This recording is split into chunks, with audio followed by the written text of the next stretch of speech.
See if you can pick up anything on that car. Somebody may have seen it.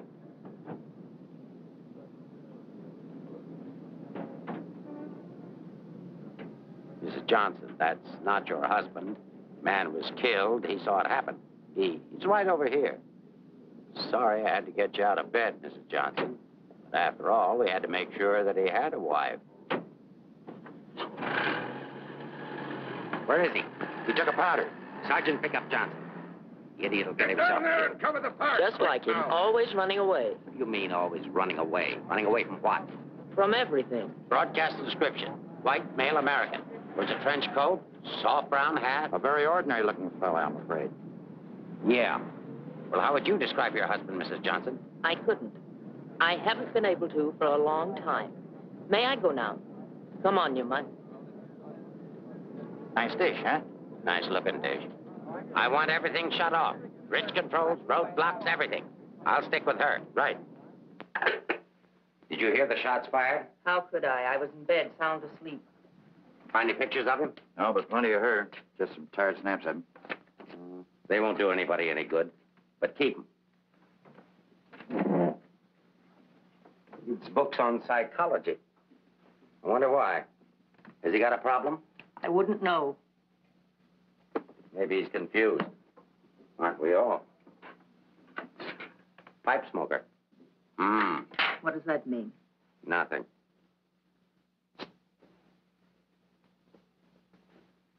Oh, he's got 2 suits, one of which he's wearing. Well, what does he care what he looks like? Nobody pays any attention to him anyway. Not even his wife. You're really wasting your time. There must be at least 20,000 men in San Francisco who answer that description. How are you going to find him? There'd have to be something different about him. Different anyway from other people. There is something different about him. There's something different about everybody. And we're going to dig till we find out what it is. Now, you see our problem, Mrs. Johnson. Why won't you help us? I'm helping. What do you want me to do? I want you to answer a few questions. Go ahead, Now, ask. where does he generally go when he's not at home? I haven't the faintest idea. Has he any relatives in this area? No. Who are his friends? I don't know his friends. The dog is our only mutual friend. Do you always go to sleep when he walks the dog? No, sometimes he goes to sleep and I walk the dog. Say, Inspector, here are a couple of more. Oh, I'm terribly sorry. There's been a mistake. Release these men at once. Keep digging. Okay. Every man between the ages of 35 and 40 who is out tonight is wearing a trench coat and a snap-brim felt. All of them 5'11", weighing 170, and all of them scared to answer questions. The domestic situation in this town must be terrible. Yeah. Kitchen? Well, it's got a stove in it.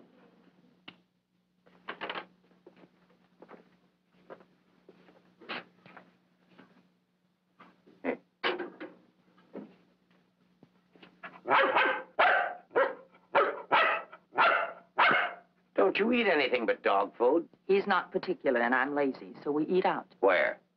Well, let's see. The corner drugstore, the Lobster Grill at the wharf when we're in that neighborhood, and when we get real fancy, Manlow's Oriental Roof Garden. Those usually. We're creatures of habit, I'm afraid.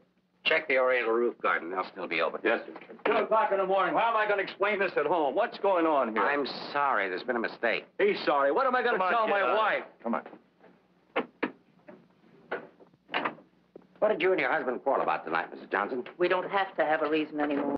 Don't you have a decent picture of your husband? No, he doesn't like to have his picture taken. I don't want any photographs of him floating around that might get in the papers. The killer doesn't know what he looks like. Didn't he see him? No, he shot at his shadow. Shot. He shot at Frank? Twice. Nobody knows that except the killer, your husband, and now you. So let's keep it that way. It's important. He's really in danger then. Worried? I thought you were beyond worrying about him. I didn't say that. If he doesn't give himself up, you're really going to have something to worry about. We've got to protect him. Like you did the other witness? Joe Gordon would be alive right now if he hadn't had his lawyer spring him. Hey, Mark, here's something. Prescription for Frank Johnson. Husband ill? No, he just likes to take medicine. Well, what are these for? I don't know. He just likes to take vitamin pills, cold shots, anything. What's up here? Studio. My husband's an artist. Oh, I thought you said he worked at Hart and Winston. He does. He's in charge of displays down there. Oh, window trimmer, huh? Rembrandt, get down. You know you're not allowed up there. Rembrandt? It's the nearest we could ever get to owning one.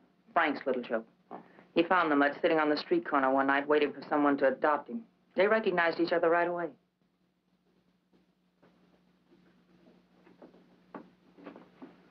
Is this supposed to be you? Yes. It was a lovely autumn day. The wind was blowing through my hair. It was all very charming, but that was 4 years ago. That was Frank Cypress' period. He had 4 important periods in his painting career. Say, how did you two ever happen to get together in the first place? I met him at a friend's house in Carmel. He wanted to paint, and I was all for it. I had $5,000, and he had $2,000 in talent, so we got married. After Carmel, he became restless, so we went to Taos, New Mexico, where he painted Indians. That's an Indian. Yeah. Then he got tired of Indians, so we went to Bucks County, Pennsylvania, where he painted old Dutch barns with hex signs on them. Say, did he ever do a self-portrait? He didn't like himself that much. Oh. You do these in Pennsylvania? No, he got restless again, so we came to San Francisco. Here he started sketching crummy old characters that hung around wharves, missions, and gin mills.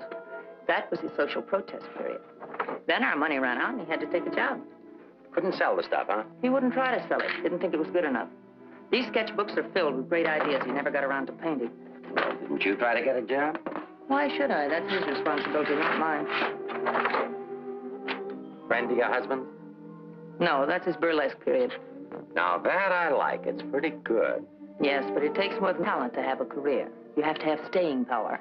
Frank's a drifter, so when the money ran out, we just drifted. Who's this? Oh, some dance team over in Chinatown. Know him? Oh, he's a retired ferry boat captain who does sand sculptures at the beach. Oh, I know who that is. That's Rembrandt. What has all this got to do with finding Frank? You just answer the questions. That is, if it doesn't hurt. Why should it hurt me? It's all past and done with. If you want to snoop into the remains of our marriage, that's up to you. Don't touch that telephone. If that's your husband, find out where he is. But keep on talking.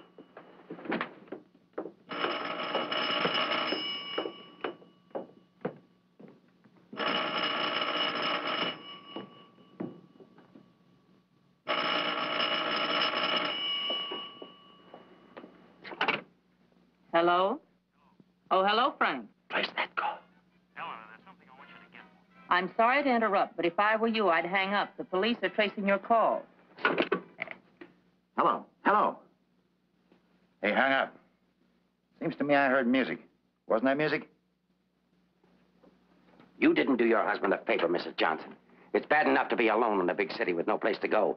But as soon as the newspapers hit the streets and the killer finds out he didn't get your husband, there'll be guys looking for him with guns. If I had a husband I wanted to get rid of, I'd do exactly what you did. If he wants to run away, that's his business. And your business, too, Mrs. Johnson. I'll be seeing you.